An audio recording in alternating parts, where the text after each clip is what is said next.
Israel ജനം കർത്താവിന്റെ മുൻപിൽ തിന്മ ചെയ്തു. കർത്താവ് അവരെ 7 വർഷത്തേക്ക് മിദ്യാൻകാരുടെ കയ്യിൽ ഏൽപ്പിച്ചു കൊടുത്തു. മിദ്യാൻകാരെ ഭയന്ന് ഇസ്രായേൽ ജനം പർവ്വതങ്ങളിൽ മാളങ്ങളും ഗുഹകളും ദുർഗങ്ങളും നിർമ്മിച്ചു. ഇസ്രായേൽക്കാർ വിത്ത് വിതച്ചു കഴിയുമ്പോൾ മിദ്യാൻകാരും അമലേക്യരും പൗരസ്ത്യരും വന്ന് അവരെ ആക്രമിച്ചിരുന്നു. അവർ ഇസ്രായേലിനെതിരായി താവളമടിച്ച് ഗാസായുടെ പരിസര പ്രദേശം വരെയുള്ള വിളവെല്ലാം നശിപ്പിച്ചിരുന്നു. ഇസ്രായേലിൽ ജീവസന്ധാരണത്തിന് ആടോ മാടോ കഴുതയോ ശേഷിച്ചില്ല. മിദ്യാൻ നിമിത്തം ഇസ്രായേൽ വളരെ ക്ലേശത്തിലായി. അപ്പോൾ ഇസ്രായേൽ ജനം കർത്താവിനോട് സഹായത്തിന് നിലവിളിച്ചു. അവരുടെ നിലവിളി ദൈവം കേട്ടു. ഇസ്രായേലിനെ മോചിപ്പിക്കാൻ കർത്താവ് തിരഞ്ഞെടുത്തത് അബിയേസർ വംശജനായ യോവാഷിന്റെ പുത്രൻ ഗിദെയോനെയായിരുന്നു. കർത്താവിന്റെ ദൂതൻ അവന് പ്രത്യക്ഷപ്പെട്ടു പറഞ്ഞു, ധീരനും ശക്തനുമായ മനുഷ്യ, കർത്താവ് നിന്നോടുകൂടെ. ഗിദെയോൻ ചോദിച്ചു, പ്രഭോ, കർത്താവ് ഞങ്ങളുടെ കൂടെയുണ്ടെങ്കിൽ എന്തുകൊണ്ടാണ് ഇതെല്ലാം ഞങ്ങൾക്ക് സംഭവിക്കുന്നത്?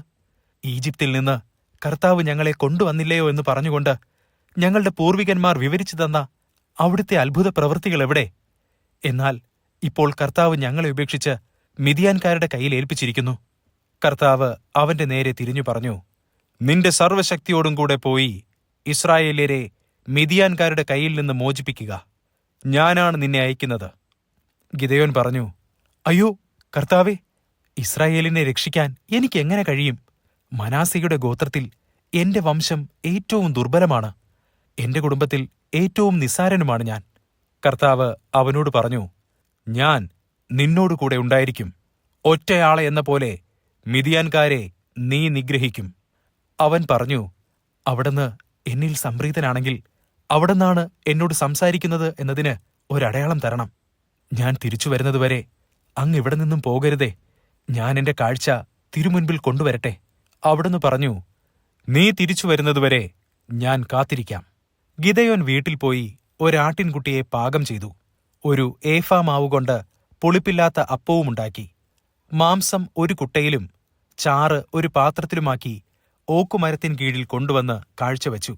അപ്പോൾ ദൈവദൂതൻ പറഞ്ഞു, ഇറച്ചിയും പുളിപ്പില്ലാത്ത അപ്പവും എടുത്ത് ഈ പാറമേൽ വയ്ക്കുക, ചാറ് അതിന്മേൽ ഒഴിക്കുക. അവൻ അങ്ങനെ ചെയ്തു. അപ്പോൾ കർത്താവിന്റെ ദൂതൻ കയ്യിലിരുന്ന വടിയുടെ അഗ്രം കൊണ്ട് ഇറച്ചിയും പുളിപ്പില്ലാത്ത അപ്പവും തൊട്ടു. പാറയിൽ നിന്ന് തീ ഉയർന്ന് മാംസവും അപ്പവും ദഹിപ്പിച്ചു. ദൂതൻ അവന്റെ ദൃഷ്ടിയിൽ നിന്നു മറഞ്ഞു. അത് കർത്താവിന്റെ ദൂതനായിരുന്നുവെന്ന് ഗിദെയോന് അപ്പോൾ മനസ്സിലായി. അവൻ പറഞ്ഞു, ദൈവമായ കർത്താവേ, ഇതാ ഞാൻ കർത്താവിന്റെ ദൂതനെ മുഖത്തോട് മുഖം കണ്ടിരിക്കുന്നു. കർത്താവ് പറഞ്ഞു, സമാധാനമായിരിക്കുക, ഭയപ്പെടേണ്ട, നീ മരിക്കുകയില്ല. ഗിദെയോൻ കർത്താവിന് ഒരു ബലിപീഠം പണിതു. അതിന് യാഹ്വേ ഷലോം എന്ന് പേരിട്ടു. അബിയേസർ വംശജരുടെ ഓഫ്രായിൽ അത് ഇന്നുമുണ്ട്. കർത്താവ് പറഞ്ഞതുപോലെ ഗിദെയോൻ പ്രവർത്തിച്ചു. മിദ്യാൻകാരെ അവൻ തകർത്തു. ഇസ്രായേൽ ജനം ദൈവത്തെ സ്തുതിച്ചു. അവർ ഗിദെയോനോട് പറഞ്ഞു, നീയും നിന്റെ പുത്രനും പൗത്രനും ഞങ്ങളെ ഭരിക്കുക. നീ ഞങ്ങളെ മിദ്യാന്റെ കയ്യിൽ നിന്ന് രക്ഷിച്ചുവല്ലോ. ഗിദെയോൻ പറഞ്ഞു, ഞാൻ നിങ്ങളെ ഭരിക്കയില്ല, എന്റെ മകനും ഭരിക്കയില്ല. പിന്നെയോ കർത്താവ് നിങ്ങളെ ഭരിക്കും. ഗിദെയോന്റെ കാലത്ത് 40 വർഷം ദേശത്ത് ശാന്തിയുണ്ടായി.